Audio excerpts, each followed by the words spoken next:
Hello friends, कैसे हैं आप लोग। तो भारतीय संविधान के स्रोत आप लोगों ने पढ़ लिए होंगे और उसमें कोई प्रॉब्लम होगी तो प्रश्न मेरे सामने आ रहे हैं, मैं देख लूँगा उसको और जवाब भी दे देंगे हम लोग, क्योंकि मोटी मोटी बात की है, इसमें कोई दो राय नहीं है। अब हम लोग जिस टॉपिक को पढ़ने जा रहे हैं वो है अनुसूचियाँ यानी schedules. अनुसूचियाँ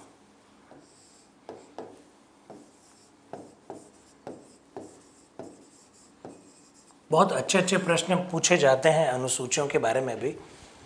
Anil ji thank you very much, बोल रहे हैं कि आपका पढ़ाने का तरीका काफ़ी अच्छा है, थैंक यू। बस आप दोस्तों औपचारिकताएं ना रखें, अपना अच्छे प्रश्न आप ज़रूर रखिएगा। बस मेरा बार बार आप लोगों से एक ही आग्रह है कि आप टॉपिक को ध्यान रखें, उस टॉपिक से संबंधित प्रश्न होंगे, प्रासंगिक प्रश्न होंगे, उसका ज़रूर जवाब देंगे, वरना तो अंतहीन सिलसिला हो जाएगा, फिर कभी क्लास अपनी पूरी भी नहीं हो पाएगी। तो जो लोग पहली बार क्लास में हैं, सुमित्रा जी कह रही मेरी फर्स्ट क्लास है, तो आप हमारे पुराने वाली जो क्लासेस है उसको भी देखें, ताकि टॉपिक सारे जुड़े हुए रहेंगे तो आपको समझने में आसानी रहेगी। तो स्टार्ट करें हम लोग अनुसूचियाँ, शेड्यूल्स। अब देखिए जरा, पहला प्रश्न है ये अनुसूचियाँ होती क्या है। तो मैं आपको क्लियर करना चाहूँगा, 3 शब्दों से परिचय करवा रहा हूँ। एक शब्द है अनुच्छेद यानी आर्टिकल्स,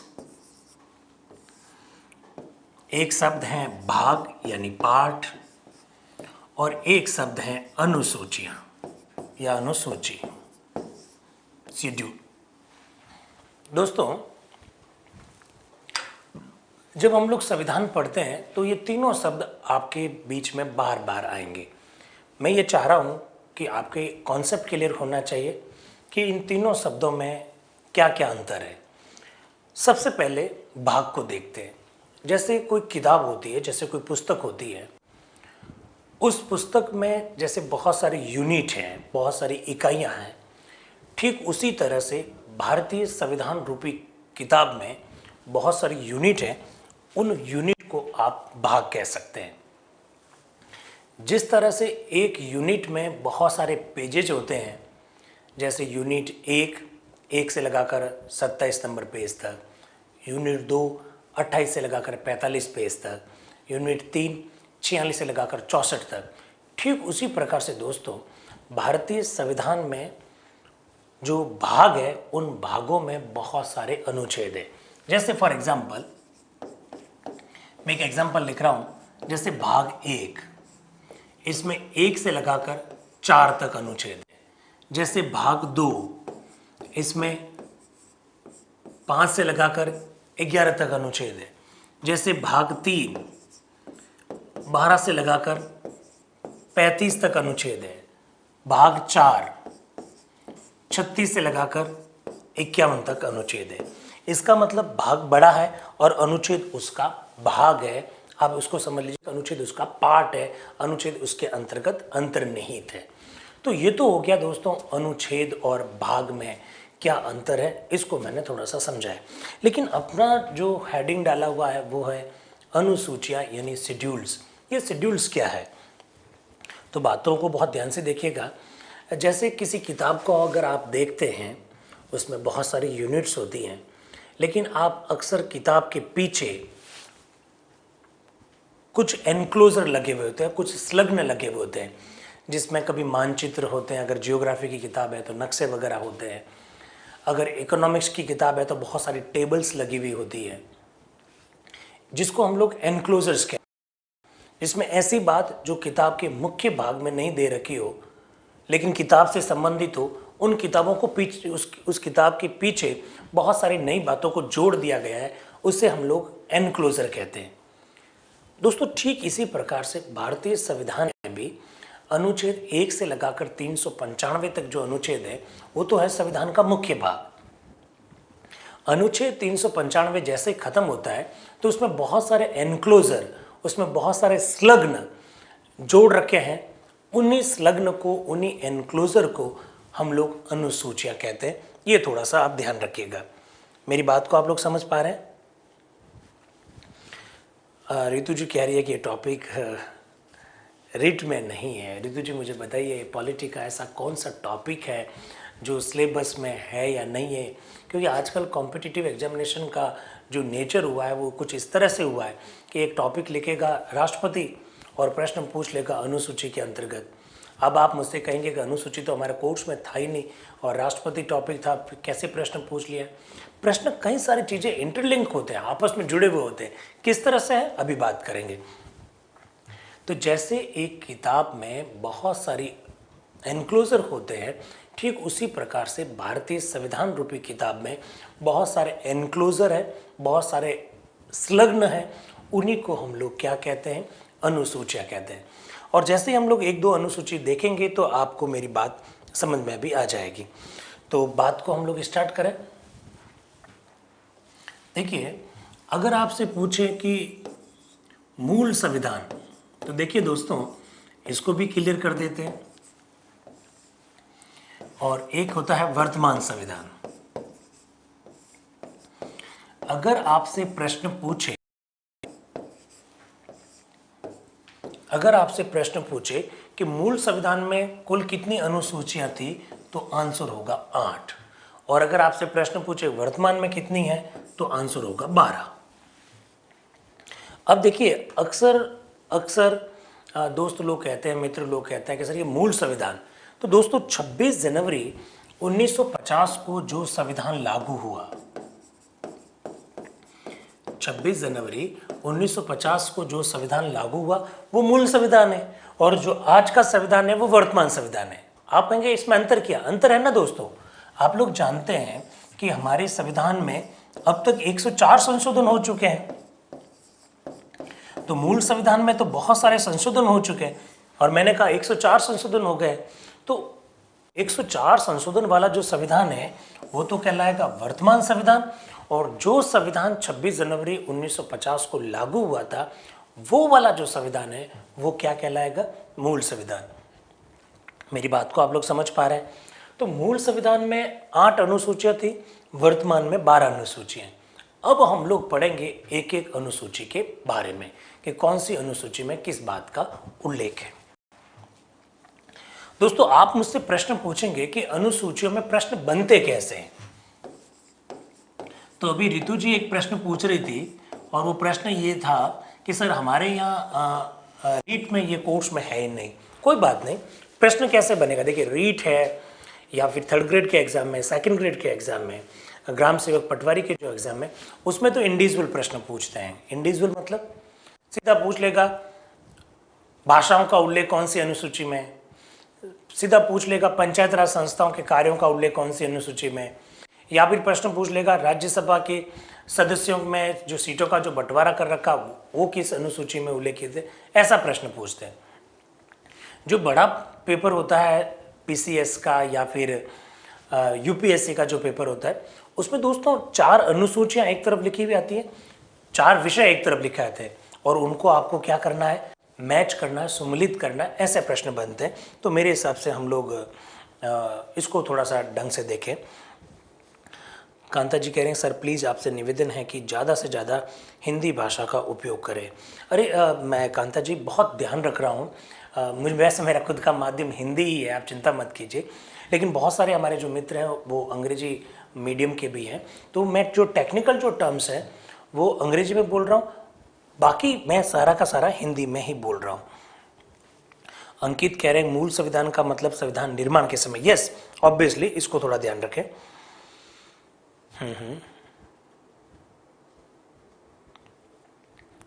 ठीक है।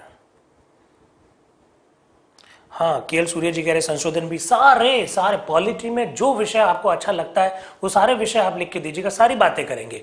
फिलहाल आते हैं अनुसूचियों पर। तो प्रथम अनुसूची, पहली अनुसूची में किस बात का उल्लेख है? मेरे हिसाब से अनुसूची को अगर आप देखेंगे और अनुच्छेद में क्या अंतर है उसको अगर आप समझना चाहते हैं तो वो पहली अनुसूची से ही आपका क्लियर हो जाएगा। प्रश्न क्या पूछेंगे जरा देखिएगा, प्रथम अनुसूची में किस बात का उल्लेख है? किस बात का उल्लेख है जरा देखिएगा। इसका आंसर है भारत के राज्य क्षेत्र का उल्लेख है। भारत के राज्य क्षेत्र का उल्लेख है, टेरिटरी ऑफ द इंडिया। अब जो खासकर हमारे जो नए मित्र हैं जो पहली पहली बार पॉलिटी पढ़ रहे हैं वो मुझसे प्रश्न पूछेंगे, सर ये क्या टेक्निकल टर्म्स लिख दी, भारत के राज्य क्षेत्र का उल्लेख है, हमको तो कुछ समझ में नहीं आया। कोई बात नहीं, फिलहाल ये जो मैंने अभी तक जो लिखा उसको छोड़ दीजिए, मैं एक नई बात कर रहा हूं, उसको थोड़ा सा समझिए। दोस्तों, भारतीय संविधान का एक अनुच्छेद है, अनुच्छेद 1। ये जो बात मैंने लिखी फिलहाल छोड़ देना, मैं इसे समझाने की कोशिश कर रहा हूं। अनुच्छेद 1 क्या कहता है? अनुच्छेद 1, अनुच्छेद 1 ये कहता है भारत अर्थात इंडिया, भारत अर्थात इंडिया लिखा हुआ है राज्यों का संघ होगा। ये अनुच्छेद 1 में लिखा हुआ है, राज्यों का संघ होगा। ठीक है, अनुच्छेद 1 में ये लिखा हुआ है। फिर अनुच्छेद 1 में और क्या लिखा हुआ है? आगे लाइन लिखी हुई है, भारत के राज्य क्षेत्र में, भारत के राज्य क्षेत्र में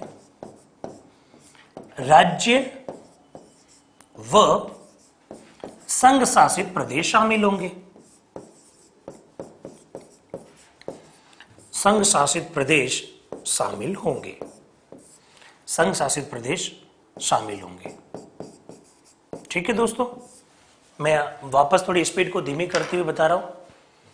अनुच्छेद 1 भारत अर्थात इंडिया राज्यों का संघ होगा, ये लिखा हुआ है। फिर आगे लिखा हुआ है भारत के राज्य क्षेत्र, मतलब भारत के राज्य में क्या क्या चीजें आती है, तो जवाब लिखा हुआ है भारत के राज्य क्षेत्र में राज्य होंगे और संघ शासित प्रदेश होंगे। दोस्तों, आगे क्या लिखा हुआ अनुच्छेद में? अनुच्छेद 1 में यह लिखा हुआ है कौन कौन से राज्य होंगे, कौन कौन से संघ शासित प्रदेश होंगे। अगर आप इसको देखना चाहते हो तो ये उल्लेखित है प्रथम अनुसूची में। क्या मेरी बात को आप लोग समझ पाए? वापस समझाऊं क्या? जरा देखिए, अनुच्छेद 1 भारत अर्थात इंडिया राज्यों का संघ होगा, India that is Bharat shall be union of the states, ये लिखा हुआ अनुच्छेद 1 में। आगे क्या लिखा हुआ?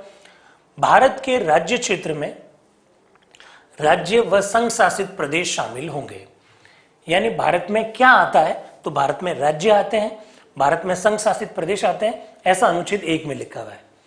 फिर आपके मन में प्रश्न आएगा कि भारत में कौन कौन से राज्य आते हैं, भारत में कौन कौन से संघ शासित प्रदेश आते हैं। तो इसी अनुच्छेद 1 में लिखा हुआ है कि भारत में कौन कौन से राज्य हैं, कौन कौन से संघ शासित प्रदेश है, ये देखना है तो आप किसका सहारा लीजिए?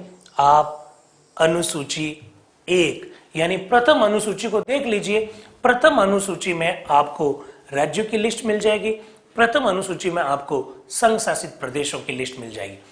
राज्य और संघ शासित प्रदेश मिलकर ही दोस्तों क्या बनता है? भारत का राज्य क्षेत्र। तो मेरी बात आप लोगों को समझ में आ रही है? मेरी बात को आप लोग, मैं आपके प्रश्न देख रहा हूं, मैं आपके हाँ और ना का जवाब का इंतजार कर रहा हूं। मैंने ये जो बात कही आपको समझ में आया? मैंने कहा, थोड़ा स्पीड को और धीमे करता हूं, मैंने कहा प्रथम जो अनुसूची है, प्रथम अनुसूची में भारत के राज्य क्षेत्र का उल्लेख है। Schedule first is related to territory of the India. Then you will ask me that what do you mean by the territory of the India? आप मुझसे प्रश्न पूछोगे कि भारत के राज्य क्षेत्र का क्या मतलब है, तो मैंने इसको बात को छोड़ दिया यहाँ पर और समझाने के लिए मैं आपके सामने एक एग्जांपल लेकर आया। क्या एग्जांपल लेकर आया? कि भारतीय संविधान का एक अनुच्छेद है एक, जो कहता है भारत अर्थात इंडिया राज्यों का संघ होगा।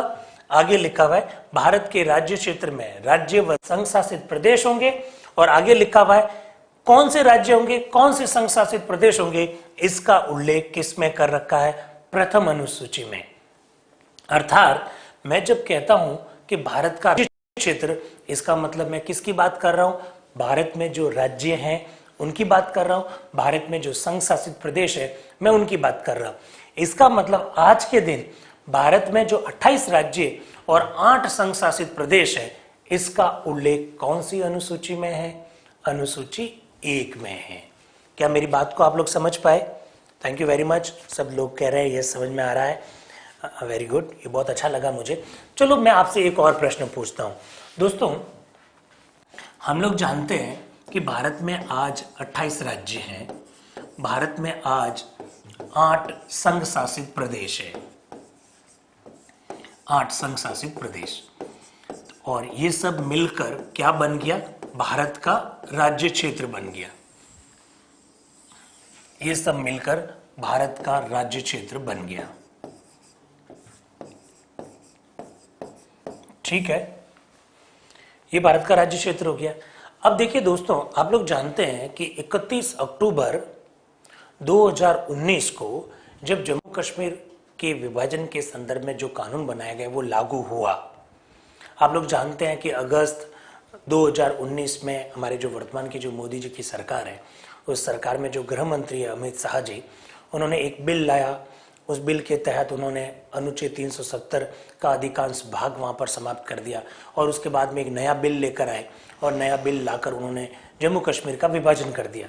देखिए, जम्मू कश्मीर का विभाजन गलत है, सही है, 370, उस पर अलग से बात करेंगे। इस बात को ध्यान रखिएगा, हम जो टॉपिक पढ़ रहे हैं उसी पर कॉन्सेंट्रेट करें, उस पर अलग से बात करेंगे।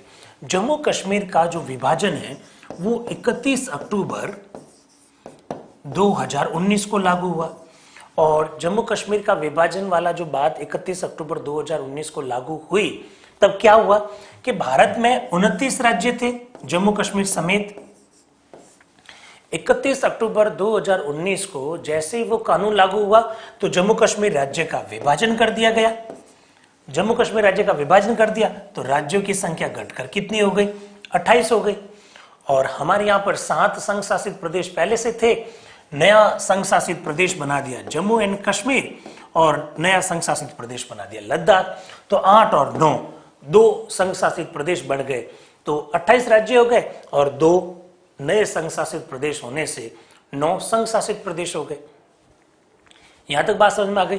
फिर दोस्तों, आप लोगों को याद होगा दिसंबर 2019 में मोदी जी की सरकार के द्वारा दादर और नगर हवेली तथा दमन व दीव, जो पहले से 2 संघ शासित प्रदेश थे, उन दोनों को मिला दिया, नाम हो गया दादर व नगर हवेली तथा दमन व दीव।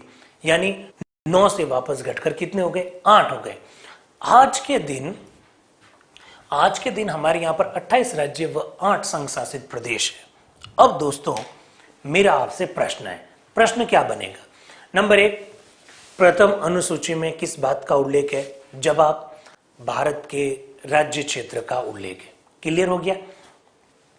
प्रश्न नंबर 2, यदि भारत में नए राज्य का गठन करना है, बहुत ध्यान से सुनिए, यदि भारत में नए राज्य का गठन करना है अथवा किसी राज्य को समाप्त करना है तो इस संदर्भ में संशोधन कौन सी अनुसूची में होंगे? यदि भारत में नए राज्य का गठन करना है अथवा किसी राज्य को समाप्त करना है, यदि भारत में कोई नया संघ शासित प्रदेश का गठन करना है या किसी संघ शासित प्रदेश को समाप्त करना है, तो ये सब परिवर्तन कौन सी अनुसूची में होंगे? अनुसूची 1 में होंगे, क्योंकि दोस्तों अनुसूची 1 जो है ये वो अनुसूची है जिसमें भारत के 28 राज्यों तथा संघ शासित प्रदेश, जो कि आज के दिन 8 है, उनका उल्लेख है।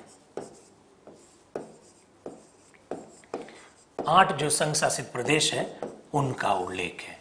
अर्थात यदि नए राज्य का गठन करना हो, नए संघ शासित प्रदेश का गठन करना हो, किसी राज्य को समाप्त करना हो, किसी संघ शासित प्रदेश को समाप्त करना हो, तो सारे परिवर्तन किसके अंतर्गत किए जाते हैं? अनुसूची 1 में किए जाते हैं। तो अनुसूची 1 में भारत के राज्य क्षेत्र को परिभाषित किया गया है। अर्थात अनुसूची 1 में भारत में कौन कौन से राज्य हैं, कौन कौन से संघ शासित प्रदेश है, इसकी लिस्ट दे रखी है, इसकी सूची दे रखी है। दोस्तों मुझे बताओ, क्या आपको मेरी ये बात समझ में आई? सब मित्रों ने बहुत ढंग से जवाब दिया।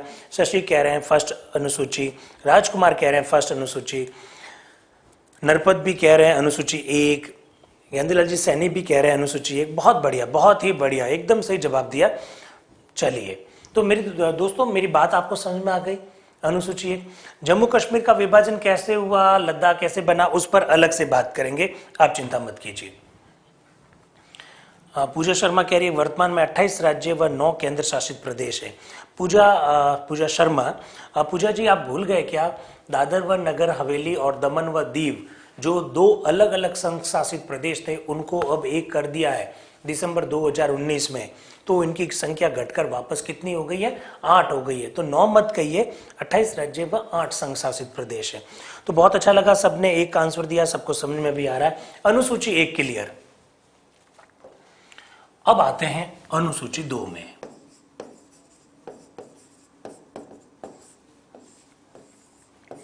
अनुसूची 2, अनुसूची 2 में किस बात का उल्लेख है दोस्तों, हमारे देश में जितने भी जो संवैधानिक पद हैं, संवैधानिक पद का मतलब ऐसे पद जिनका उल्लेख कॉन्स्टिट्यूशन में, संवैधानिक पदों को दिए जाने वाले वेतन का उल्लेख है। हमारे संविधान में जिन जिन पदों का उल्लेख संविधान में कर रखा है उसे हम लोग संवैधानिक पद कहेंगे। इन संवैधानिक पदाधिकारियों को कितना वेतन मिलेगा, पदों कह दीजिए, पदाधिकारियों कह दीजिए, इन संवैधानिक पदाधिकारियों को कितना वेतन मिलेगा, इस बात का उल्लेख कहां कर रखा है, अनुसूची 2 में कर रखा है। क्लियर हो गया, एकदम सही कह रहे हैं सुरेंद्र जी जाट कि वेतन का उल्लेख है, विजय सेन भी कह रहे हैं सैलरी का उल्लेख है। तो मतलब बात आपको समझ में आ रही है दोस्तों। पर मैं यहाँ बात आपको कुछ अलग कहना चाहता हूँ, तो थोड़ा बहुत ध्यान से सुनिएगा। संवैधानिक पद मतलब जिन पदों का उल्लेख संविधान में है, संविधान में तो राष्ट्रपति के पद का उल्लेख है, संविधान में तो उपराष्ट्रपति के पद का भी उल्लेख है, संविधान में तो मंत्री पद का भी उल्लेख है, संविधान में तो न्यायाधीश पद का भी उल्लेख है, संविधान में तो राज्यपाल पद का भी उल्लेख है, संविधान में तो सीएजी का भी पद का उल्लेख है, और भी बहुत सारे पद है। इन सारे पदों का उल्लेख है। तो किस व्यक्ति को ऐसा पद जिनका उल्लेख संविधान में कर रखा है, ऐसे को कितना वेतन मिलेगा, इस बात का उल्लेख अनुसूची 2 में। लेकिन दोस्तों यहां मैं बात बताना चाहता हूं, यहां जो अनुसूची 2 है, उपराष्ट्रपति पद का उल्लेख संविधान में है, लेकिन उपराष्ट्रपति पद को कितना वेतन दिया जाएगा, इस बात का उल्लेख अनुसूची 2 में नहीं है। यह बहुत ध्यान रखना है, अनुसूची 2 में इनके वेतन का उल्लेख नहीं है। क्यों नहीं है? अनुसूची 2 में इनके वेतन का उल्लेख इसलिए नहीं है क्योंकि उपराष्ट्रपति को उपराष्ट्रपति के रूप में कोई वेतन प्राप्त नहीं होता है। There is no provision related to salary of the vice president of the India in the constitution of the India, because there is no provision of the salary of the vice president in the constitution of India, क्योंकि भारत के उपराष्ट्रपति के वेतन के संदर्भ में संविधान में कोई उल्लेख ही नहीं है। क्योंकि उल्लेख इसलिए नहीं है क्योंकि उपराष्ट्रपति को उपराष्ट्रपति के रूप में कोई वेतन नहीं मिलता है। Vice president of the India is ex officio chairperson of the council of states. Bharat के उपराष्ट्रपति राज्यसभा के पदेन सभापति होते हैं, इसलिए उपराष्ट्रपति पद के वेतन का उल्लेख नहीं है। सभापति को कितना वेतन मिलेगा, इस बात का उल्लेख जरूर है। सभापति के वेतन का उल्लेख है, लेकिन उपराष्ट्रपति पद के वेतन का उल्लेख नहीं है। दोस्तों बहुत अच्छा प्रश्न बन, अंकित आप एकदम सही कह रहे हैं राज्यसभा के अध्यक्ष के रूप में। देखिए सिंगल प्रश्न मैं आपके सामने रख रहा हूं, जो छोटे एग्जाम की तैयारी कर रहे हैं, जरा देखिएगा। लालच देगा आपको और उस लालच में आपको फंसना नहीं है। सिंगल अनुसूची 2 जो कि विभिन्न संवैधानिक पदाधिकारियों के वेतन का उल्लेख करती है, के अंतर्गत इनमें से किसके वेतन का उल्लेख नहीं है। नंबर 1 राष्ट्रपति, नंबर 2 उपराष्ट्रपति, नंबर 3 राज्यपाल, नंबर 4 मंत्री, ऐसा लिख सकता है। तो अगर ये प्रश्न आता है दैट टाइम इसका आंसर होगा उपराष्ट्रपति। तो ये तो आपको क्लियर करना है। लेकिन साथ ही साथ दोस्तों मैं आपको एक बात पूरी तरह से क्लियर, ये कारण है। ऑप्शन नंबर 1 कथन सही कारण सही दोनों एक दूसरे की व्याख्या करते हैं। नंबर 2 कथन सही कारण सही पर व्याख्या नहीं करते हैं। ऑप्शन नंबर 3 कथन सही पर कारण गलत। ऑप्शन नंबर 4 कथन गलत पर कारण सही। अब अगर ये प्रश्न आ जाए तो ऐसी स्थिति में आप क्या आंसर देंगे, बताइए जरा। ऐसी स्थिति में दोस्तों इसका आंसर होगा कथन सही है, कारण भी सही है और दोनों एक दूसरे की व्याख्या करते हैं। यस, उपराष्ट्रपति के रूप में कोई वेतन नहीं दिया जाता है, यही कारण है कि अनुसूची 2 में इसका उल्लेख नहीं है। ये सब ध्यान रखना, कथन और कारण दोनों एकदम सही है और दोनों एक दूसरे की समीक्षा करते हैं, एक दूसरे की व्याख्या करते हैं। अब आते हैं अनुसूची 3 पर।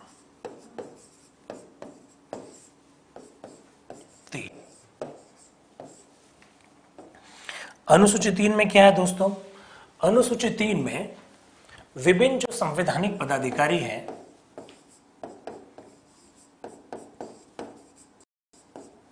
संवैधानिक पदाधिकारी वो शपथ किस बात की लेते हैं? संवैधानिक पदाधिकारी शपथ किस बात की लेते हैं, इसका उल्लेख है अनुसूची 3 में। जो भी हमारे कॉन्स्टिट्यूशन में जिन पदों का उल्लेख कर रखा है, राष्ट्रपति, उपराष्ट्रपति, प्रधानमंत्री, मंत्री, राज्यपाल, सुप्रीम कोर्ट के जजेस, सीएजी, इलेक्शन कमिश्नर, यूपीएससी के मेंबर्स, यूपीएससी के अध्यक्ष, तो हर कोई व्यक्ति जब शपथ लेता है, हर कोई व्यक्ति जब पद ग्रहण करता है तो उन्हें एक निश्चित प्रारूप में शपथ लेनी होती है। कुछ लोग संविधान की रक्षा की शपथ लेते हैं, कुछ लोग संविधान के प्रति निष्ठा की शपथ लेते हैं, कुछ लोग पद व गोपनीयता से संबंधित शपथ लेते हैं। तो कौन किस बात की शपथ लेता है, उनकी शपथ का जो प्रारूप है, उस शपथ के प्रारूप का जो उल्लेख है वो अनुसूची 3 में है। विभिन्न जो संवैधानिक पदाधिकारी हैं वो किस बात की शपथ लेते हैं, उनकी शपथ के प्रारूप का जो उल्लेख है वो अनुसूची 3 में है। मेरे हिसाब से ये बात आपको समझ में आ गई होगी। लेकिन दोस्तों आपको यहां पर एक बात बताना चाहूंगा, राष्ट्रपति, उपराष्ट्रपति, राष्ट्रपति, उपराष्ट्रपति और राज्यपाल, ये तीनों शपथ लेते हैं, लेकिन इनकी शपथ के प्रारूप का उल्लेख अनुसूची 3 में नहीं है। राष्ट्रपति संविधान की रक्षा की शपथ लेते हैं, राज्यपाल भी संविधान की रक्षा की शपथ लेते हैं और उपराष्ट्रपति संविधान के प्रति निष्ठा की शपथ लेते हैं। ये तीनों पद संवैधानिक है, कॉन्स्टिट्यूशन में इन तीनों पदों का उल्लेख कर रखा है, लेकिन इन तीनों के द्वारा किस बात की शपथ ली जाएगी, इस बात का उल्लेख अनुसूची 3 में नहीं है। मैं ये कह रहा हूं, वापस सुनिएगा, अनुसूची 3 में इन तीनों के द्वारा ली जाने वाली शपथ के प्रारूप का उल्लेख नहीं है। इसका कतई ये मतलब नहीं है कि इन तीनों की शपथ के प्रारूप का उल्लेख संविधान में भी नहीं, ऐसा नहीं है। संविधान में तो है, अलग अलग अनुच्छेदों में इन तीनों की शपथ का उल्लेख कर रखा है, लेकिन अनुसूची 3 में इन तीनों की शपथ के प्रारूप का उल्लेख नहीं कर रखा है। इसको थोड़ा सा आप ध्यान रखिएगा, बहुत अच्छा प्रश्न हो सकता है मेरे हिसाब से। एक तो बात हुई ये। तो क्या आप मुझसे कहेंगे कि फिर संवैधानिक पदाधिकारी कौन? तो संवैधानिक पदाधिकारी तो खूब है, जैसे मंत्री है, मंत्री को शपथ लेनी होती है, जैसे न्यायाधीश हैं, जजेस हैं, उनको शपथ लेनी होती है, जैसे सीएजी हैं, उनको शपथ लेनी होती है, और इवन दोस्तों हमारी जो संसद है या फिर राज्य का जो विधानमंडल है, राज्य विधानमंडल में अगर आप चुनाव भी लड़ना चाहते हैं, आप विधानसभा का चुनाव लड़ना चाहते हैं, विधान परिषद का चुनाव लड़ना चाहते हैं, लोकसभा का चुनाव लड़ना चाहते हैं, राज्यसभा का चुनाव लड़ना चाहते हैं, यदि आप चुनाव भी लड़ना चाहते हैं तो चुनाव लड़ने के लिए भी आपको संबंधित पीठासीन अधिकारी के समक्ष शपथ लेनी पड़ती है। तो कौन सा उम्मीदवार किस बात की शपथ लेगा, उस शपथ के प्रारूप का उल्लेख भी अनुसूची 3 में। फिर जब आप चुनाव लड़ने के बाद जब चुनाव जीत जाते हैं, चुनाव जीतने के बाद आपको फिर शपथ दिलाई जाती है, और जब आप सदस्य बनते हैं लोकसभा के, राज्यसभा के, तो हाउस का मेंबर बनने की आपको शपथ दिलाई जाती है। फिर जब आप मंत्री बनते हो तो फिर शपथ दिलाई जाती है। यानी कुल मिलाकर मैं ये कहना चाहता हूं कि यदि आप राजस्थान सरकार में मंत्री बनना चाहते हैं तो अगर ढंग से देखा जाए तो आप शपथ 3 शपथ से होकर गुजरते हैं। जब आपने विधानसभा चुनाव लड़ने के लिए फॉर्म भरा उस समय आपने शपथ ली, जब आप चुनाव जीत गए इसके बाद में आप हाउस के मेंबर बने विधानसभा के, तब आपने विधानसभा के अध्यक्ष के समक्ष शपथ ली विधानसभा सदस्य बनने की, और जब आपको मंत्री बनाया गया तब आपने एक और शपथ ली। इसका मतलब आप 3-3 शपथ के दौर से गुजरते हैं। इन कौन किस बात की शपथ लेगा, इन सब बातों का उल्लेख अनुसूची 3 में कर रखा है। तो आप इन सब बातों को थोड़ा सा ध्यान रखिए। अनिल जी ने प्रश्न पूछा है पदेन शब्द का क्या अर्थ होता है। वेरी नाइस, बहुत अच्छा प्रश्न है अनिल जी। पदेन का मतलब होता है पद पर रहने के कारण। आप अगर किसी पद पर बैठे हैं, उस पद पर बैठे होने के कारण आप किसी संस्था के अध्यक्ष बनते हैं, सदस्य बनते हैं, तो उसे पदेन कहते हैं। जैसे अनिल जी मैं आपको बताना चाहूंगा कि हमारा जैसे नीति आयोग है, आप लोग जानते हैं कि हमारे प्रधानमंत्री जो हैं वो नीति आयोग के अध्यक्ष हैं। तो नीति आयोग का अध्यक्ष कौन है, मैं आपसे प्रश्न पूछता हूं, नीति आयोग के अध्यक्ष कौन है, नरेंद्र मोदी या प्रधानमंत्री? जवाब दीजिएगा। अनिल जी मैं ही जवाब दे देता हूं, नीति आयोग के अध्यक्ष नरेंद्र मोदी नहीं है, नीति आयोग के अध्यक्ष प्रधानमंत्री है, और नरेंद्र मोदी जो कि प्रधानमंत्री है इस वजह से नीति आयोग के अध्यक्ष है। इसका मतलब दोस्तों ये हुआ कि मोदी जी जब देश के प्रधानमंत्री नहीं रहेंगे तब वे नीति आयोग के भी अध्यक्ष नहीं रहेंगे। तो पदेन का मतलब है किसी पद को ग्रहण करने की वजह से यदि कोई दूसरा पद मिलता है तो उसे पदेन कहते हैं। अनिल जी मेरी बात को समझ गए होंगे। नरपत जी ने प्रश्न पूछा लोकसभा अध्यक्ष शपथ। देखिए नरपत जी, लोकसभा अध्यक्ष किसी भी प्रकार की शपथ लेता ही नहीं है, इस वजह से उनकी शपथ के प्रारूप का उल्लेख नहीं है। वो जो भी शपथ लेता है वो लोकसभा सदस्य के रूप में लेता है, लोकसभा अध्यक्ष के रूप में किसी भी प्रकार की कोई शपथ नहीं लेता है। बहुत बढ़िया, क्या बात है। हेमलता जी, प्रकाश जी, ज्योति मीना, आकांक्षा जी, किरण, सब ने जवाब दिया पीएम। मुझे बहुत अच्छा लगा कि नीति आयोग के अध्यक्ष मोदी नहीं है, प्रधानमंत्री नीति आयोग के अध्यक्ष है, और मोदी जी नीति आयोग के अध्यक्ष क्यों है, क्योंकि वो प्रधानमंत्री है। तो पदेन का मतलब अनिल जी मेरी समझ गए होंगे, तो आप थोड़ा सा ध्यान रखिएगा। अनिल जी ने ओके लिख भी दिया है, तो इस तरह से आप समझते रहिएगा। अनुसूची 3 में आपको बात क्या याद रखनी, जहां से अच्छा प्रश्न बन सकता है दोस्तों, मुझे लगता है आप इस बात को तो याद रख लोगे। कौन सी? कि विभिन्न संवैधानिक पदाधिकारियों के द्वारा ली जाने वाली शपथ के प्रारूप का उल्लेख तो है, लेकिन राष्ट्रपति, उपराष्ट्रपति और राज्यपाल की शपथ के प्रारूप का उल्लेख नहीं। इसको तो याद रख लोगे। लेकिन दोस्तों प्रश्न इतना आसान नहीं आएगा। वहां प्रश्न क्या आएगा, अनुसूची 3 में इनमें से किसकी शपथ के प्रारूप का उल्लेख नहीं है। और वो जब लिखेगा पेपर सेटर, क्या लिखेगा कि लोकसभा सदस्य का चुनाव लड़ने वाले उम्मीदवार की शपथ का प्रारूप। तो उम्मीदवार का जैसे ही नाम देखेंगे तो हमें डाउट होगा, हम कहेंगे उम्मीदवार की शपथ के प्रारूप का उल्लेख क्यों होता है। यस दोस्तों, अगर आप विधानसभा के चुनाव लड़ने के लिए उम्मीदवार बन रहे हो तो उम्मीदवार किस बात की शपथ लेगा, इसका भी उल्लेख अनुसूची 3 में। ये ध्यान रखने वाली बात है। ऐसे ऐसे प्रश्न पूछे जा सकते हैं, तो मेरे हिसाब से आपको याद रहेगा। ठीक है, चलिए अनुसूची 4।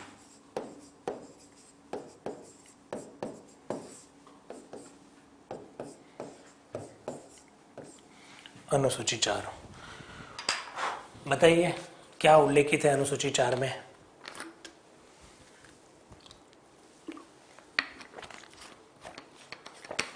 दोस्तों आप सब लोग जानते हैं कि हमारी जो राज्यसभा है, इस राज्यसभा में टोटल मेंबर 245 है, आप जानते हैं। और आप ये भी जानते हैं कि इनमें से 12 सदस्यों को राष्ट्रपति महोदय मनोनीत करते हैं, और जो 233 जो हैं रिमेनिंग, जो शेष जो 233 है, उन्हें चुना जाता है, उनका निर्वाचन किया जाता है। अभी थोड़ी देर पहले एक मित्र ने प्रश्न भी पूछा कि उनका चुनाव कैसे किया जाता, तो चुनाव कैसे किया जाता वो फिलहाल हम लोग आगे पढ़ेंगे। दोस्तों 12 मनोनीत हो गए राष्ट्रपति द्वारा, उनको फिलहाल भूल जाइए। ये जो 233 सदस्य हैं, ये कौन से राज्य से कितने चुनकर आएंगे, कौन से संघ शासित प्रदेश से कितने चुनकर आएंगे। जैसे अगर आप राजस्थान से हैं तो आप लोग जानते हैं कि इन 233 में से राजस्थान से 10 सदस्य चुने जाते हैं राज्यसभा के लिए। अगर आप यूपी से हैं, उत्तर प्रदेश से, तो आप लोग जानते हैं यूपी से 31 सदस्य चुने जाते हैं राज्यसभा के लिए इन 233 में से। मैंने कहा राजस्थान से 10 चुने जाते हैं, मैंने कहा यूपी से 31 चुने जाते हैं। ये सब लिखा हुआ कहाँ है? ये सब लिखा हुआ है अनुसूची 4 में।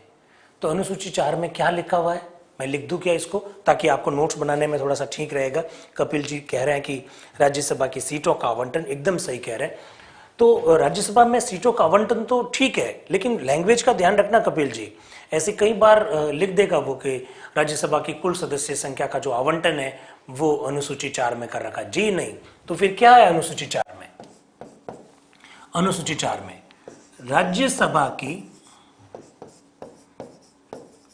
राज्यसभा के लिख दीजिए भले, राज्यसभा के निर्वाचित होने वाले, राज्यसभा के निर्वाचित होने वाले, और निर्वाचित कितने हो रहे हैं? 233। राज्यसभा के निर्वाचित होने वाले स्थानों का आवंटन, राज्यसभा के निर्वाचित होने वाले स्थानों का या सीटों का जो आवंटन है। दोस्तों इसमें आपको शब्द कौन सा ध्यान रखना है जहां से अच्छा प्रश्न बन सकता है, वो ये है, खेल शब्दों का है। जिस विषय को दोस्तों हम लोग पढ़ रहे हैं, यस विजय ने एकदम सही लिखा, निर्वाचित सीटों का आवंटन। आप थोड़ा सा इनको ध्यान रखिएगा। आकांक्षा ने भी सही कहा कि राज्यसभा के निर्वाचित होने वाले स्थानों का आवंटन। यस, तो राज्यसभा के कुल स्थान 245 होते हैं, जबकि अनुसूची 4 में केवल निर्वाचित स्थानों का उल्लेख है कि कौन से राज्य से कितने चुने जाएंगे, इस बात का उल्लेख अनुसूची 4 में है। मेरी बात को आप लोग समझे? दोस्तों मैं एक बात आपको और रोचक बात रखना चाह रहा हूं। आप लोग कि हम लोग आगे और पढ़ेंगे जब जम्मू कश्मीर विषय को अलग से लेंगे। दोस्तों आप लोग जानते हैं कि जम्मू कश्मीर राज्य का विभाजन हो गया 31 अक्टूबर 2019 को, ये लागू भी हो गया। जम्मू कश्मीर अब राज्य नहीं रहा, उसके दो टुकड़े हो गए, एक जम्मू कश्मीर तथा दूसरा लद्दाख संघ शासित प्रदेश बन गया। दोस्तों अनुसूची 4 में विभिन्न राज्यों में राज्यसभा की सीटों का आवंटन कर रखा है, यानी कौन से राज्य से कितने लोग चुने जाएंगे इस बात का उल्लेख अनुसूची 4 में कर रखा है। तो दोस्तों क्या आपको ऐसा नहीं लगता है कि जब जम्मू कश्मीर राज्य का जब विभाजन किया गया वो अब राज्य नहीं रहा, अब वो दो संघ शासित प्रदेशों के रूप में हमारे सामने उपस्थित है, तो क्या अनुसूची 4 में परिवर्तन नहीं हुआ होगा? अनुसूची 4 में भी परिवर्तन हुआ। कैसे? जम्मू कश्मीर पहले जो राज्य के रूप में वहां अंकित था कि जम्मू कश्मीर, उदाहरण के तौर पर कि जम्मू कश्मीर राज्य से राज्यसभा के लिए 4 सीटें होगी। दोस्तों अब वो जो बात है वो राज्य की जगह संघ शासित प्रदेश बन गया है। इसका सीधा सा मतलब हुआ कि जिस कानून के तहत जम्मू कश्मीर राज्य का विभाजन किया गया उसके तहत अनुसूची 1 में भी परिवर्तन हुआ, क्योंकि जम्मू कश्मीर अब राज्य नहीं रहा, उसका नाम संघ शासित प्रदेश में लिखा। और अनुसूची 4 में भी परिवर्तन हुआ, जहां जम्मू कश्मीर राज्य के लिए जो सीटें लिखी हुई थी अब वो जम्मू कश्मीर संघ शासित प्रदेश के लिए हो गई। इसका सीधा सा मतलब क्या हुआ? इसका सीधा सा मतलब दोस्तों ये हुआ कि यदि किसी नए राज्य का गठन करते हैं या किसी राज्य को समाप्त करते हैं या फिर राज्य को समाप्त करके संघ शासित प्रदेश बनाते हैं तो दो जगह पर परिवर्तन हुए। अनुसूची 1 में भी परिवर्तन हुआ और दूसरा परिवर्तन अनुसूची 4 में हुआ। क्या मेरी बात को आप लोग समझ पाए? ऐसे तो प्रश्न पूछे जाएंगे दोस्तों, आप थोड़ा सा ध्यान रखिए। जैसे मैं आपके सामने रख देता हूं, जैसे प्रश्न पूछ लिया, हमने सब कुछ पढ़ लिया और प्रश्न पूछ लिया कि जम्मू कश्मीर राज्य के विभाजन का प्रभाव इनमें से कौन सी अनुसूची पर पड़ा? तो लिख दिया पहली अनुसूची, तीसरी अनुसूची, 8वीं अनुसूची, 10वीं अनुसूची, इस तरह से। तो हम लोग जवाब दे देंगे पहली अनुसूची पर। लेकिन दोस्तों अगर प्रश्न आ गया पहली अनुसूची, चौथी अनुसूची, पहली और चौथी अनुसूची दोनों और फिर कोई और, तब आंसर होगा पहली व चौथी अनुसूची दोनों। क्या मेरी बात को आप लोग समझ पाए? थोड़ा जवाब दीजिएगा मुझे। मैंने ये जो बात कही है क्या मेरी बात को आप लोग समझ पाए? मैं यूं कहना चाह रहा हूं दोस्तों कि अभी आपने मुझसे इस बात को लेकर सहमति प्रकट की थी कि नए राज्य का गठन होता है या फिर नया संघ शासित प्रदेश बनता है या समाप्त होता है तो अनुसूची 1 में परिवर्तन होता है। अब मैंने आपके सामने ये बात रखी मैंने कहा अनुसूची 4 में इस बात का उल्लेख है कि परिवर्तन हुआ। अनुसूची 4 में जहां लिखा हुआ था कि जम्मू कश्मीर राज्य के लिए इतनी सीटें हैं, अब वो किसके लिए लिख दी? जम्मू कश्मीर संघ शासित प्रदेश के लिए। तो राज्य से शब्द चेंज क्या हो गया? संघ शासित प्रदेश हो गया। इसका सीधा सा मतलब है दोस्तों कि अनुसूची 1 और अनुसूची 4 दोनों जगह परिवर्तन हुए। तो मुझे लगता है कि ऐसे प्रश्नों को अपने को ध्यान रखना चाहिए, क्योंकि हम लोग कहीं ऐसे अपने आप को सीमित ना कर लें कि अनुसूची 1 में परिवर्तन होता है। अनुसूची 1 में तो परिवर्तन होता ही होता है, अनुसूची 4 में भी परिवर्तन होगा, ये थोड़ा ध्यान रखना। आप कहेंगे वापस समझाओ थोड़ा सा, तो मैं और वापस समझाता हूं दोस्तों। जैसे राजस्थान में राज्यसभा की कितनी सीटें हैं? 10 सीटें हैं आज के दिन। ठीक है दोस्तों, एग्जाम्पल आपके सामने है कि राजस्थान का विभाजन कर दिया जाए, एक नया और प्रदेश बना दिया जाए। जैसे राजस्थान का एक टुकड़ा बनाकर पश्चिमी राजस्थान का जो एक टुकड़ा है उसको कोई दूसरे नाम से राज्य बना दिया जाए। अब राजस्थान का विभाजन कर दिया, आज के दिन 10 सीटें हैं राज्यसभा की। तो दोस्तों पहला परिवर्तन तो अनुसूची 1 में हुआ, क्योंकि राजस्थान तो नाम लिखा हुआ रहेगा और साथ साथ में जो नया प्रदेश बनेगा उसका भी नाम लिखेंगे, तो अनुसूची 1 में परिवर्तन हो गया। अनुसूची 4 में परिवर्तन कहां होगा कि राजस्थान के हिस्से में 10 सीटें लिखी हुई थी। अब समझ लीजिए विभाजन के बाद राजस्थान के जो 2 टुकड़े हुए, एक में 6 सीटें आई, एक में 4 सीटें आई, तो अनुसूची 4 में यह भी तो लिखना पड़ेगा कि फला प्रदेश में अब इतनी सीटें हैं और राजस्थान में अब इतनी सीटें हैं। इसका मतलब दोस्तों क्या हुआ? अनुसूची 1 में भी परिवर्तन हुआ और अनुसूची 4 में भी परिवर्तन हुआ। दोस्तों आजकल प्रश्न ऐसे पूछे जाते हैं, तो आप थोड़ा सा ध्यान रखें। चलिए, क्या संघ शासित प्रदेशों में राज्यसभा में प्रतिनिधित्व है? समिता जी ने प्रश्न पूछा। क्यों नहीं है? क्या दिल्ली में नहीं है? क्या पुडुचेरी में नहीं है? संघ शासित प्रदेशों में प्रतिनिधित्व राज्यसभा में तभी होता है जब संघ शासित प्रदेशों में विधानसभा होती है। क्योंकि दोस्तों आप लोग जानते हैं कि राज्यसभा के सदस्यों का चुनाव विधानसभा के सदस्यों के द्वारा किया जाता है। तो जिन संघ शासित प्रदेशों में विधानसभा होगी वहीं पर राज्यसभा में प्रतिनिधित्व होगा। जैसे पुडुचेरी में विधानसभा है तो वहां पर प्रतिनिधित्व है, जैसे दिल्ली में विधानसभा है तो वहां पर भी राज्यसभा में प्रतिनिधित्व है। जैसे जम्मू कश्मीर में जो नया संघ शासित प्रदेश बना है वहां विधानसभा का गठन किया जाएगा, तो वहां विधानसभा का गठन किया जाएगा तो वहां से भी राज्यसभा के सदस्य लेंगे। तो संघ शासित प्रदेशों से भी प्रतिनिधित्व होता है, लेकिन कहां होता है? जहां जहां पर राज्य होते हैं। इसको थोड़ा सा ध्यान रखिए। तो ये बात समझ में आ गई होगी। राज्यसभा वाला वापस रिपीट करें सर, राज्यसभा वाला क्या रिपीट करना है, थोड़ा सा क्लियर करेंगे तो मुझे समझ में आएगा।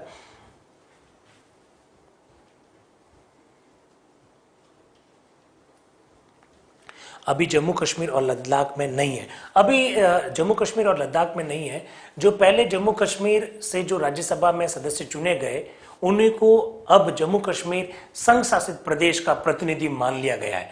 फिलहाल वहां पर विधान परिषद, वहां पर विधानसभा नहीं है। जब विधानसभा का गठन हो जाएगा तब नए सिरे से होगा। तो फिलहाल इस तरह से है। क्या राष्ट्रपति चुनाव में जम्मू कश्मीर एमपी भाग लेंगे? राष्ट्रपति चुनाव में जम्मू कश्मीर के एमपी भाग लेंगे, ये सब आगे की बात है। जब राष्ट्रपति टॉपिक पढ़ेंगे तब आपको बकायदा अनुच्छेद 54 के अंतर्गत ये बताया जाएगा। फिलहाल वो भाग इसलिए नहीं ले सकते क्योंकि हमने कॉन्स्टिट्यूशन में अभी तक अमेंडमेंट करके जम्मू कश्मीर संघ शासित प्रदेशों के लोगों को राष्ट्रपति चुनाव में भाग लेने वाला प्रावधान नहीं किया है। जब चुनाव हो, जब संविधान में संशोधन होगा तब भाग लेंगे, फिलहाल वो भाग नहीं लेंगे। तो मेरे हिसाब से बात समझ में आ गई होगी। तो अनुसूची 4 क्लियर होगी दोस्तों। अब हम लोग जाते हैं अनुसूची 5।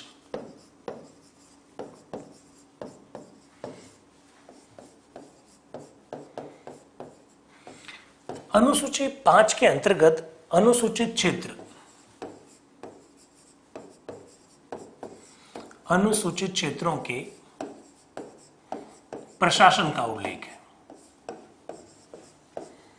एक बार आप केवल इतना ही सुनिएगा।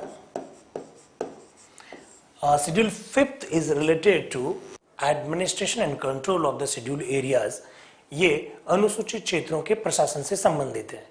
आप कहेंगे कुछ भी समझ में नहीं आया, कोई बात नहीं, अभी मैं इसको क्लियर कर दूंगा। अनुसूचित 6, दोनों साथ ही पढ़ लेते हैं हम लोग। अनुसूचित 6 ये असम, मेघालय, मिजोरम तथा त्रिपुरा के अनुसूचित क्षेत्रों के प्रशासन से संबंधित है।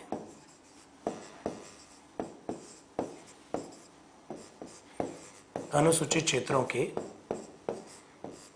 प्रशासन से संबंधित हैं। ठीक है दोस्तों, अब आपके सारे प्रश्नों का मैं जवाब देता हूं। रानी चौधरी कह रही है कि अनुसूचित जाति व जनजाति क्षेत्रों के लिए विशेष प्रावधान, एकदम गलत है रानी, आपने जो कहा है वो एकदम गलत है। यस, यही तो बात है, मैंने आपको कहा बहुत ध्यान से रखिएगा, शब्दों का खेल है पॉलिटी में। आपने शब्द बोला अनुसूचित जाति व जनजाति क्षेत्रों के लिए विशेष प्रावधान है, ये बात एकदम गलत है रानी, आप इसको चीज को देखिएगा। प्राची भी कह रही है SC ST से संबंधित है, प्राची यादव आप भी गलत हैं। चेतना जी भी कह रहे हैं SC ST एरिया से संबंधित है। दोस्तों इसका मतलब ये हुआ कि अपना कॉन्सेप्ट क्लियर नहीं है। ये SC बीच में कहां से आ गया? SC नहीं, केवल ST। ताराचंद जी कह रहे संघ शासित प्रदेश बनाने की आवश्यकता क्यों हुई, उस पर बात ताराचंद जी हम लोग अनुच्छेद 1, 2, 3 और जब 4 पढ़ेंगे तब आपको मैं जवाब दूंगा। लेकिन आपने जो आज बात कही है उससे मुझे लगा कि अपने को थोड़ा कॉन्सेप्ट क्लियर करना चाहिए। रानी चौधरी SC ST से संबंधित है, चेतना कह रही है SC ST से संबंधित है, बहुत सारे लोग कह रहे हैं कि SC ST से संबंधित है। SC और ST को क्यों जोड़ा दोस्तों, इसको थोड़ा सा बहुत ध्यान से देखिएगा। शब्दों का खेल है, शब्दों का खेल है भाई, ये सब चीजें ध्यान रखिएगा। कैसे है जरा देखिएगा दोस्तों। एक शब्द है अनुसूचित क्षेत्र। अनुसूचित क्षेत्र, इसको समझना है। इसको समझने के लिए मैं आपको एक कहानी बताना चाहता हूं। देखिए सर, हमें यही पढ़ाया गया SC और ST, नरपत जी ऐसा कह रहे हैं, कोई बात नहीं, आज हम कॉन्सेप्ट को क्लियर कर लेते हैं ना। नए सिरे का मतलब क्या हुआ, यही तो मतलब हुआ। सीमा जी सही कह रही हैं, शेड्यूल ट्राइबल्स से रिलेटेड है। किरण भी कह रहे हैं कि ओनली ST से संबंधित है। बस इसको थोड़ा सा देखना है, कॉन्सेप्ट इससे ही क्लियर होंगे, कोई बात नहीं, देख लेते हैं हम लोग। देखिए दोस्तों, एक कहानी मैं आपके सामने साझा कर रहा हूं और वो कहानी अगर आपको समझ में आ गई तो ये बात तुरंत आपको समझ में आ जाएगी। जब हमारा संविधान का जब निर्माण हो रहा था तो संविधान के निर्माण के समय बहुत सारी दिक्कतें आई। भाषा संबंधी क्या दिक्कत थी उस पर अलग से चर्चा करेंगे, अल्पसंख्यकों की क्या दिक्कत थी उस पर भी अलग से चर्चा करेंगे, सांप्रदायिकता की क्या प्रॉब्लम थी उस पर भी अलग से चर्चा करेंगे, देशी रियासतों का एकीकरण किस तरह से किन परिस्थितियों में किया गया वो एक अलग विषय है। एक ऐसी ही समस्या संविधान निर्माण करने की जब प्रक्रिया चल रही थी तब आई और वो समस्या थी आदिवासियों से संबंधित। दोस्तों आप लोग जानते हैं कि भारत की जो जनसंख्या है फिलहाल आज की जनसंख्या में लगभग 12-13% हमारे जो मित्र हैं, लगभग 8%, सॉरी, राजस्थान की जनसंख्या में 12-13% है। भारत की जनसंख्या में लगभग 8% जो है हमारे आदिवासी भाई बंधु है। आदिवासी कौन? आदिवासी वे लोग जिनकी विशेष संस्कृति हो। आप मुझसे पूछेंगे विशेष संस्कृति का क्या मतलब? विशेष संस्कृति का मतलब उनका खान पान, उनका रहन सहन हम जैसे लोगों से एकदम अलग है, उनकी वेशभूषा हम जैसे लोगों से एकदम अलग है, उनके रीति रिवाज, उनकी परंपराएं हम लोगों से एकदम अलग है, उनके विवाह के संस्कार, उनकी गोद लेने की, उनका मातृसत्तात्मक परिवार, सब अगर आप देखेंगे तो हम लोगों से अलग है। हम लोग यानी जो मुख्य धारा के जो लोग हैं, जो मेन स्ट्रीम के जो लोग हैं, उनसे आदिवासियों की संस्कृति काफी हद तक अलग है। आदिवासियों की ये जो संस्कृति है दोस्तों मित्रों, इस संस्कृति को हम लोग विशेष संस्कृति कहते हैं। संविधान का जब निर्माण चल रहा था तो हमारे आदिवासी भाई बंधु भी उस संविधान सभा में मेंबर्स के रूप में थे और एक बहुत बड़ा नाम था जयपाल सिंह जी का। जयपाल सिंह जी तो ओलंपिक भी खेल चुके हैं हॉकी, भारत की ओर से। इतना बड़ा नाम है जयपाल सिंह जी का। जयपाल सिंह जी संविधान सभा में सदस्य थे। और जयपाल सिंह जी मैं लिख देता हूं ताकि आपको याद रहेगा। जयपाल सिंह ये जो संविधान सभा में सदस्य थे, ये अनुसूचित जनजाति से आते हैं। अगर आज की भाषा में अगर बात करूं और उस समय की अगर बात करूं तो ये आदिवासी समुदाय का प्रतिनिधित्व करते हैं। जयपाल सिंह जी और उनके साथी लोगों ने संविधान सभा में एक डिमांड रखी। क्या डिमांड रखी? उनकी ये डिमांड थी कि हम जो आदिवासी लोग हैं, हमारी विशेष संस्कृति है, और आप जिस संविधान का निर्माण कर रहे हैं उस संविधान के जो प्रावधान है वो हम पर भी लागू होंगे। आपके एक जैसे कानून होंगे, एक जैसे नियम होंगे, तो हमारी जो ये विशेष संस्कृति है वो तो समाप्त हो जाएगी। तो हमारे लिए विशेष प्रावधान कीजिए। जयपाल सिंह जी और उनके साथ में जो मेंबर्स थे, उन्होंने अपनी बातों को बहुत ढंग से रखा। उन्होंने कहा कि जो सामान्य लोगों पर, जो मुख्य धारा के लोगों पर जो कानून लागू होते हैं वो कानून आप एज इट इज हम पर लागू नहीं कर सकते। ऐसा जयपाल सिंह जी ने बात रखी। जयपाल सिंह जी की बातों से हमारे जो संविधान सभा के जो वे मेंबर, जो बहुत प्रभावशाली मेंबर थे, चाहे पंडित नेहरू हो, चाहे सरदार पटेल हो, चाहे डॉक्टर अंबेडकर हो, चाहे डॉक्टर राजेंद्र प्रसाद हो, चाहे मौलाना आज़ाद हो, चाहे सिब्बल लाल सक्सेना हो, R.K. सिद्धवा हो, चाहे प्रोफेसर K.T. शाह हो, चाहे नजरुद्दीन अहमद हो, ये काफ़ी H.V. कामत हो, ये वे लोग थे जिन्होंने संविधान सभा को बहुत ज़्यादा प्रभावित किया। वो इन बातों से सहमत हो गए। बोले कि नहीं, देश में एक प्रकार का कानून तो सब लोगों पर एक साथ में लागू नहीं किया जा सकता, क्योंकि हमारे जो ट्राइब्स हैं, जो आदिवासी हैं, उनके तो संस्कृति विशेष है, तो उनके लिए अलग से कानून बनाना पड़ेगा। तो ऐसे लोग जहां पर अनुसूचित जनजाति के लोगों की संख्या बहुतायत है, बहुत ज्यादा रहती है, ऐसे एरियाज को क्या कहा जाता है? अनुसूचित क्षेत्र कहा जाता है। मेरी बात को आप लोग समझ पा रहे हैं दोस्तों? लोकेश जी कह रहे हैं सर अनुसूचित 6 में वेस्ट बंगाल का दार्जिलिंग एरिया भी है क्या, प्लीज कंफर्म। मैं सब जवाब दे रहा हूं लोकेश जी, चिंता मत कीजिएगा। TSP अप्लाइड होता है जहां, सरिता जी ऐसा कह रही हैं। ठीक है। सीमा जी कह रहे हैं खासी, गारो, बोडो, एसटी, मीणा, भील राजस्थान की अगर बात करें। ओके, मैं सारे लोगों के प्रश्नों के जवाब दे देता हूं। तो अनुसूचित क्षेत्र ऐसे एरियाज को कहा जाता है जहां पर आदिवासी बहुत ज्यादा संख्या में रहते हैं। इन्हीं आदिवासियों को अब हमारे संविधान के तहत उनको क्या नाम दिया गया? अनुसूचित जनजाति, शेड्यूल्ड ट्राइब्स। तो उन लोगों के लिए विशेष प्रावधान करने के लिए, उन लोगों के लिए जो सामान्य प्रकार का जो कानून, सामान्य लोगों के लिए जो कानून बनाया जाता है वो कानून उनके ऊपर लागू ना करने के लिए ऐसे एरियाज को हमने क्या घोषित कर दिया? शेड्यूल एरियाज घोषित कर दिया, अनुसूचित क्षेत्र घोषित कर दिया। वहां का प्रशासन कैसे होगा, उस बात का उल्लेख है अनुसूची 5 में। एक मित्र ने लिखा भी है कि जैसे TSP एरिया, यस, अगर राजस्थान की हम लोग बात करें तो राजस्थान में सिरोही है, डूंगरपुर है, बांसवाड़ा है, ये वो एरियाज हैं जहां पर अनुसूचित जनजाति के लोग बहुतायत रहते हैं। ऐसे एरियाज को हम लोग अनुसूचित क्षेत्र कहते हैं संविधान के संदर्भ में, और राजस्थान में हम इन्हीं एरियाज को TSP टी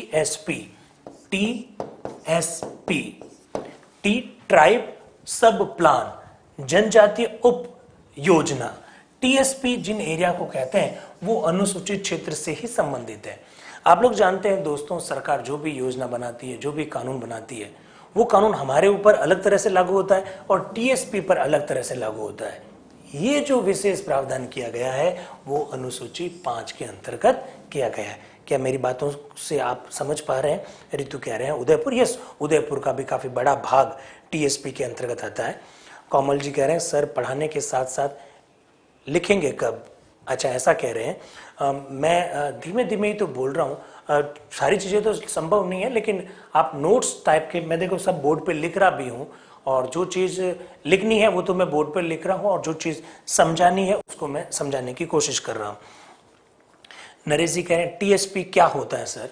मैं कह रहा हूँ ना नरेश जी, ऐसे एरियाज जहां पर अनुसूचित जनजाति के लोगों की संख्या बड़ी मात्रा में हो, बड़ी संख्या में वो लोग रहते हैं, तो उन्हें हम लोग अनुसूचित क्षेत्र कहते हैं। उन्हीं अनुसूचित क्षेत्रों को राजस्थान में क्या कहा जाता है? TSP कहा जाता है। और कोई सरकार जब कानून बनाती है तो इन TSP एरियाज के लिए अलग प्रकार का कानून होता है। तो ये तो हो गई 5वीं अनुसूची। अब हाँ विजय, आप सही कह रहे हैं, डूंगरपुर।